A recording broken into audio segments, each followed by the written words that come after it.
And good morning. Welcome to the morning sprint. It is Tuesday. We're working our way through this week. You know, we're getting there, feeling a little energized. Got a lot of cool stories up to on the plate to go. Yeah, speaking of which, we have one. It's kind of a teaser video for you guys to start off with, but take a look at this. We're going to pause it there because we don't want to give everything away, but a cow is on the loose. How this highway ended up looking like an old Western. That is coming up later in the sprint. This video is blowing up all over social media, and we want to break it down for you in just a little bit. But first, we got to get to some local stories. Definitely. Something else is blowing up locally. A lot of people love their casinos here. So we got the Caesars open a temporary casino in Danville. People are still flocking to try their luck. Get this, nearby businesses say that there had been some discussion over whether the casino would be a good thing, but one shop says that they're already seeing the benefits. Foxglove is a clothing store just down the road from Caesars. They say that the first few days there was a boom in traffic and businesses to the area, drawing more people to their store. You know, there are a lot of naysayers, and they're all, no matter what, it could be the second coming of Jesus, and they'd have something negative to say about that. So I think this will get Danville over the hump. I really do. I mean, I think this is the push that we need to get over the hill.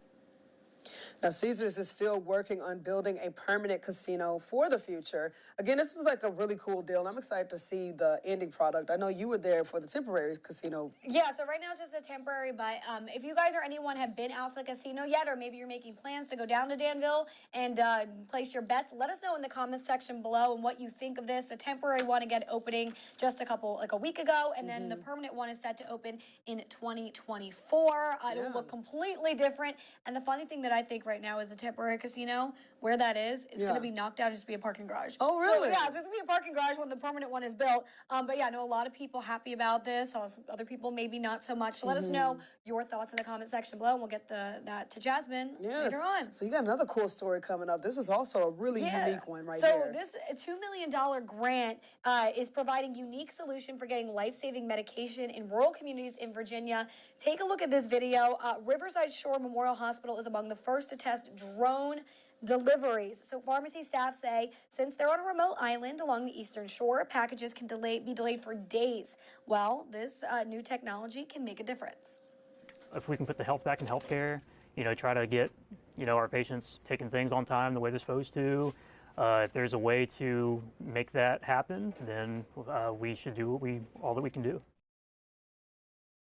And there are a few restrictions to this program, however. For instance, drones are prohibited against delivering temperature-controlled medications or controlled substances, but glad to see they're getting the help that they needed. It's so cool how the drones are able to do that and deliver that. I mean, I feel like 10 years ago that wouldn't have been a thing, and so it's awesome to see how they're helping out. Also, if I saw that thing in the sky, I'm like, what is that? We're living in the future, man. I know Amazon was trying out that for a while, especially during COVID. You know, a lot of people were trying to figure out how to get their things without having to contact people, obviously, with so many unknowns about the virus. But the fact that they're probably going to spearhead something where a lot of places are going to pick this up, and it'll be such an easy way to get your medicines, prescribed and all that good stuff. So, shout out to them doing something new. I was really excited when I saw this story. Yeah. Partially because I love drones.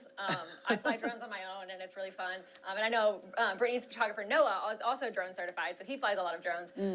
But what's really cool to me is that, so I fly a drone, and it's me flying it. I'm in control. I direct where it goes. These drones obviously have to be on some sort of software system. Yeah, it's like a code. That know the track, that know where they're going. And so I'm really excited to see just what comes out of drone technology in the next few years, and just how much this can help more people in our community.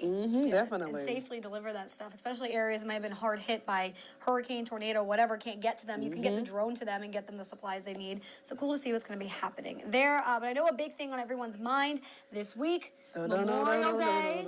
They are ready for summer. I'm ready for summer too. But Memorial Day weekend marks the unofficial start to that swimming season as well. And the push is on for local pools to get more of those lifeguards hired. So if you're looking for a summer job, or maybe your child or student needs one, listen up. You may remember last year the shortage forced many facilities to close or adjust their hours. Well, the American Lifeguard Association says roughly 150,000 pools across the country were impacted. Splash Valley Water Park in Roanoke County is looking to bring in additional staff for their summer opening. Applications are open to anyone. You have to be 15 or older, and Splash Valley is also offering a hiring incentive for new lifeguards. Employees will be able to earn up to $500 depending on how many hours they plan to work. But I know a lot of people itching to get back in the pool, excited for Splash Valley to open other local community pools as well. But as I mentioned this morning, I lifeguarded all summer through high school, all summer through college. It's a great summer job. I had a lot of fun. Obviously, it's a big responsibility, but I feel like you learn a lot. Oh, yeah, no, and like you mentioned, it has its fun perks about it. Yes, it's a lot of work. You know, you're not just sitting up there looking like a model. You got to be concerned about the exact. You're sweating, and you got you basically looking out for all of the people in the water. And I remember when I was lifeguarding, I did it for just a little bit one summer when I was at a country club, and I just remember.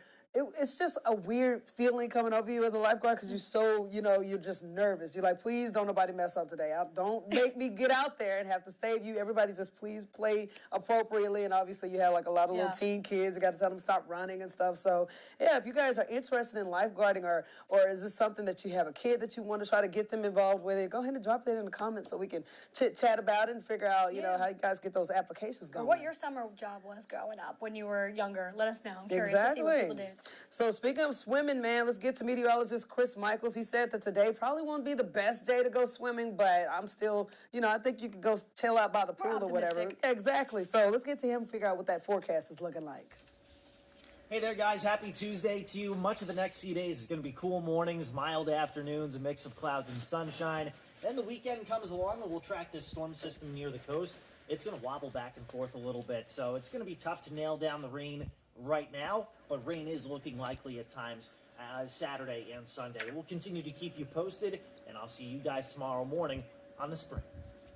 All right, Chris. Thank you so much. And speaking of Chris Michaels, he took us to a nice little burger joint in this week's Tasty Tuesday. It's called Burger in the Square. Yeah, so Lewis Wilson and his wife have owned this place since 1999. His love for beef goes way back to his days on the farm where burgers were constantly on the kitchen table.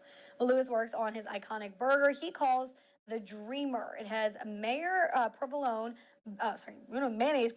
bacon, lettuce, tomato, and is piled high on a Kaiser bun. Yeah, that's just one of the 18 burgers on the menu. It says there's a Philly cheesesteak one, specialty burgers, along with the specialty milkshakes as well. And of course, you can check out all the specific details and look at the story on our website at WSLS.com. So what's your favorite kind of burger? I was just like, let's get into these details. I can eat a burger right now. I know our schedules are so weird. Ooh, look at those waffle fries. Yes. See, I just like a really sharp cheddar cheese, and I know you guys are gonna make fun of me, but I love avocado on my burger, tomato, pickles, like you're the classic a Californian. stuff. You want the California like a California burger. Like that's my kind of thing. I am not a bacon jalapeno. Oh, really? Girl, our burger. I would not touch your burger. Oh no. Okay, wait, Rebecca, what's your burger? What kind of burger is like ideal for you? My go-to burger is like a white cheese, so like a Swiss or a okay, why is people laughing at me? Go get in the camera. I'm sorry. I'm so sorry. I was laying it straight. No. So I like the really thin burger patties. Like I call them smash burgers. I don't like the really big thick ones. I like really thin ones, and I have to have it with like caramelized onions and barbecue sauce. Oh, okay, with barbecue. Okay, so for me, mine is kind of like, I like that thin burger as well because I get real weird if I see my burger meat is pink. I get mine well done, but I go, instead of pickles, I do fresh jalapenos or pickle, whatever one, lettuce, mayo, bacon, just kind of, and the caramelized onions. So really tasty. I love that part, so it's clear that we all got different tastes. I would not touch Rebecca's burger. I would not touch your burger. I definitely would touch yours.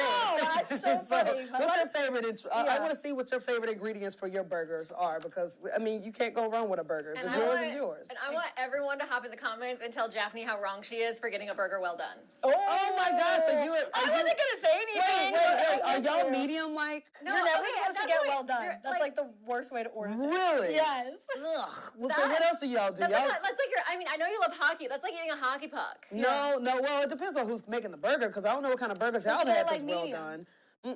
My well done burgers are always typically juicy. I don't know where y'all go, but ain't no way I can't do that, bro. I can do a medium steak, but not a burger. I feel like we could argue this all day long. It's the same kind of meat, though. But it's gooey. Okay, we're I don't know what burgers you're eating that are gooey. Okay. Next story, cut the burger talk. We're going to move on to basketball now because basketball star Carmelo Anthony says he is retiring after 19 seasons in the NBA. Anthony ranks 9th all-time on the NBA's scoring list, well, after leading Syracuse to its first men's basketball national title when he was a freshman. Anthony was selected number 3 overall in the 2003 NBA draft by the Denver Nuggets. Also, he went on to become a 10-time NBA All-Star, playing for 6 teams. And Anthony was also a member of Team USA, winning 3 Olympic gold medals and 1 bronze. So a lot of accolades there. Congratulations on your retirement. Sounds Right? well deserved to me. I'm telling you, that always sounds good. I think my biggest knowledge about him was watching the Olympics and seeing how well he played with the different teams and stuff. So I thought that was always cool. What about you? Are you familiar with Carmelo Anthony? No, I'm not a big basketball it's okay. person. That's not a big sport in my family. My uncle loves basketball. Yeah. He always has it on. Maybe that's kind of why I don't, because I grew up with it always on the TV with Oh, him. it's okay. So, sorry. Staying in the sports world, though, something that we do love is hockey. And get this, when you think about hockey, you usually don't think of the pucks. You think, you think of pucks, not the pups. But an annual fundraiser features animals and slap shots, all for a good cause. And a Southeast Missouri hockey group held a roller hockey tournament to help spread love and raise funds for these animals in need. Organizers say all the money goes to help dogs like Buster, who you're seeing right there. There you go. Buster was shot last year, and the shelter says that they're seeing more and more cases similar to his. So that's where the local hockey team jumps in to help. Every single dollar that we can donate to Southeast Missouri Pets, it gives another animal in that situation a fighting chance to find a home and at least be in a safe environment of the shelters. The organizers say that they've raised more than $20,000 for the shelter over the last 5 years. So, Rebecca, you were talking about this specifically, that you're familiar with this. Yeah, so I'm actually, I'm from Missouri, so that's about, like an hour and a half from where I grew up, down in Cape Girardeau, and it's a great organization, and it's a great, cause to be able to, raise money for these animals. And yeah, I'm really excited that, the community that I was, that I knew of and that I was close with growing up is able to give back to their own in that sort of way. Definitely. I think it's really cool, too. And when I was reading that script earlier today, because it was just like, when you think of hockey, you don't typically think of pups. And I was thinking I'm so used to rail yard dogs. I was like, yeah, we think of the dogs. We think of the dogs, but not that kind of dogs, the real dogs. But anyway. Well, good deal right there. I love it when, like I was saying earlier, hockey brings people together, and when you got an animal involved, that makes it even better. So that was a good story right there. All right, on to some more animal news and that kind of video we teased for you guys in the beginning. You want to take a look at this because, holy cow, it was a big day in Michigan. The state police sprung into action when they got word about a runaway cow headed toward the interstate. You're seeing it right there. Right there, yeah. So there they go. it says state troopers blocked off the road just in case, and then suddenly the cow appeared with some real-life cowboys trailing behind it. It says the cow crossed onto the highway, but the wranglers eventually caught up to it. And thankfully, no one was hurt in this instance, but the cow is now back home, safe in its pasture. That boy was... He was going, man. He was going. He did not want to get caught. He said, let me be free. I need to run on this highway. But something that I thought about this morning as we were watching this is, say you were one of the cars on the road when this cow was there, and you're the first person to see it. Like, do you call 911 and say, hi, there's a cow on the highway? Yeah, you have how to. does that go down? You have to. And they're like, what's on the highway? And you're like, a cow. Because that's the last thing that you want is for for a cow to, get hit, or two, like that could really cause some damage to vehicles, So happily that they were able to get that tracked down immediately. Like the cow and the person. Like, yes, 100%. Like, not only is there a cow on the highway, there's a cow, a horse, and like there's a whole scene. Like there's an entire Western film on the highway. And that's a big animal too. You got to keep that in mind. Yeah, so that's true. I think it was very easy to find once they did find it. But thank God that everybody worked in together as a team. And you even got the Cowboys out there to get it wrangled in. Also, at the very bottom of your screen, so this video comes from Detroit, Michigan. Yeah. I didn't know they had cowboys in Detroit, Michigan. I mean, I guess they do. I don't know a whole lot about Detroit, Michigan, but... Amen. That's crazy. And guys, I do want to share with you, though, one time when I was driving back home in Pennsylvania, I was on the road by myself, not a highway, a back road. There was a cow just standing in the middle of the road. Oh, my And gosh. I go, what do I do? And my dad goes, call the police. I was like, and that's why I'm thinking this. And I'm like, okay, the back road, different story, but highway. The highway, Well, that's I don't know. something extreme Maybe right this there. cow heard that Jasmine likes well-done burgers and said, I got to get out Oh, of here. hush. No way. All right, well, now we want to check in with Jasmine, our beautiful web person, to see what's going on there. Good morning, Jasmine. Good morning. All right, how you doing today? I'm doing great. How are you? Good. And so, how do you like your burgers cooked? I'm gonna be honest. I'm with Jeff on that. Yes, 100%. Love you, Jazz. No. Well, what do you like on your burger? Just your basic I like just your classic style burger. So pickles, cheese, lettuce, tomato, all the classics. She's a classic. That makes sense. It's Jasmine. She's a Well classic, done, though. classic girl. That's my girl. Well done. And I'm assuming by now you've seen that video of the cow running on the highway? Yeah, because I saw it all over my Facebook feed last night, and people were going nuts about it. It's just absolutely crazy that happened in the middle of traffic. I'm glad that they got I couldn't imagine witnessing something like that while driving. Mm-hmm. That's why I'm glad they got the video, because I feel like you would have said it, like no one would believe you. Now they got the video to show you what actually happened. You got proof now, because I wouldn't believe somebody if they told me something like that. No. Do we have any? The guy who lassoed the cow and interviewed them. Oh, I love that. Oh, that's a fun story. Do we have any viewers or comments today, Jasmine? Yeah, we have some viewers. No comments for today's video, but we did have some people go back and comment on yesterday's article. Oh, sweet. What was some? Comment from Oshi. She said the story about the ducks being found in the storm drain was the best news all week. Oh, yeah. That was a cute one. That was a good one, too. Gotcha. And she said, congrats to Alyssa. Yay! Oh, yes, congratulations. We love that. We're celebrating her all week. We just keep saying congratulations. Sorry, it was a good time. It was a good wedding. We just keep talking about it. Alrighty. She deserves it. It was she looked gorgeous. 100%. So, congratulations again to Alyssa. But that's all the comments that we have for today. Perfect. Well, thank you so much, Jasmine. Hope you have a good rest of your day. All right, you too. Bye. All right, guys. Well, before we roll out, we got to get to these headlines. For example, we've got 10 News at noon. You're going to be actually anchoring it in place of Alyssa. Yeah, so I'll be taking over. So coming on at the news at noon, we'll be talking about the Danville community that's trying to cope with the death of a 16-year-old who was shot and killed Sunday afternoon. Police have arrested a 20-year-old in Burlington, North Carolina for second-degree murder and malicious wounding.